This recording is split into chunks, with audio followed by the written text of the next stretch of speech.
Hey everyone, do you have a problem with your GoPro Hero 9 Black that you just bought? Does it feel like the back-facing screen is laggy?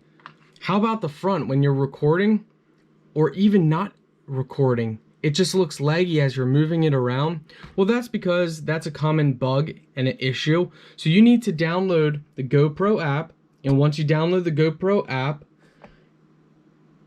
you can then connect to your device, your GoPro Hero 9. Once you're connected to your 9, you're going to go through all the features and it's going to say update found and update your GoPro Hero 9. And once you do that, everything will be set. Now to do this, you need to have almost full battery or it's not going to work, which I'll show you. So for us, our battery's too low.